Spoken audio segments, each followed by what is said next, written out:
तो वो निगेटिव है स्टॉक के लिए। तो ज़ोमैटो में तो मैं अभी भी बाय की सलाह नहीं देना चाहूँगा। और जहाँ तक मेरा स्टॉक पिक रहेगा लैंडमार्क कार्स लिमिटेड। मेरा मानना है 13 तारीख को उनके नतीजे आने वाले हैं और ये क्वार्टर के काफ़ी बेहतरीन नतीजे लैंडमार्क कार के मैं उम्मीद कर रहा हूँ, क्योंकि जो लग्ज़री सेगमेंट में डिमांड पिकअप हुआ है, ये इस स्टॉक में बिल्कुल मोमेंटम आगे जारी रखेगा, क्योंकि 9 महीने में 40% का उन्होंने जो रेवेन्यू ग्रोथ दिखाया था, मेरा मानना है ये सबसे बेहतरीन क्वार्टर्स में से लैंडमार्क कार का रहेगा। और हो सकता है मंडे को स्टॉक अपना 52 वीक हाई भी ब्रेक कर दे, तो लैंडमार्क में बाय की सलाह।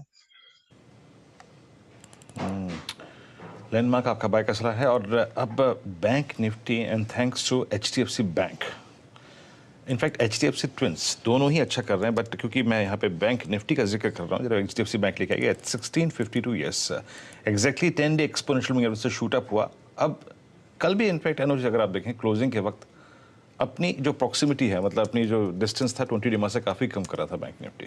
एक बार फिर से लीडरशिप दी है एचडीएफसी बैंक ने और 20 डिमा के नज़दीक आता हुआ। मानस, आपका व्यू, अगर ये 41,640 650 ये जो 20 डिमा का जोन है और इनफैक्ट मोर और लेस 6 फरवरी से लेकर अब तक का जो हाईएस्ट क्लस्टर है, अगर वो पार होता है तो आपका व्यू क्या है? आप कैसे ट्रेड करना चाहेंगे?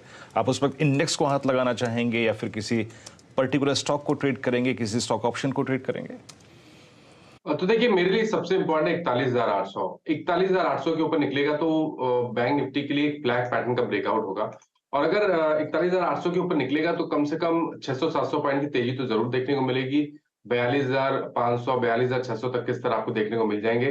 तो अगर किसी के पास लॉन्ग पोजीशन है तो बने रहना चाहिए, क्योंकि देखिए लगातार इंडेक्स अपने 100 मूविंग एवरेज पे सपोर्ट ले रहा है। हालांकि रेजिस्टेंस है, लेकिन नीचे भी स्टॉक इंडेक्स नहीं जा रहा है। तो मेरा समझना है कि अंडरटोन बुलिश है, इसलिए 41,800 के ऊपर खरीदारी करेंगे 42,500 600 के टारगेट के लिए। 41 100 41 200 याद रखिएगा, 100 डे मेगा जोन बिल्कुल सही। अगर आप देखें यहाँ पे तथ्य बताया मानस ने, 4-5 सेशन से लो एग्जैक्टली ट्रैजेक्टरी हमारी है। राजेश सतपुते जी के पास एक ट्रेड आया है। राजेश जी, क्या पिक किया आपने? वीरेन जी, लार्सन एंड टुब्रो मुझे लगता है एक डिसेंट कंसोलिडेशन के बाद अर्ली चार्ट पे एल&टी यहाँ पे हलचल दिखा रहा है, वॉल्यूम्स आ रहे हैं यहाँ पे। तो मुझे लगता है एल&टी में कुछ होगा, तो यहाँ पे मैं एल&टी में बेट लेना चाहूंगा। मेरा स्टॉप लॉस होगा 2140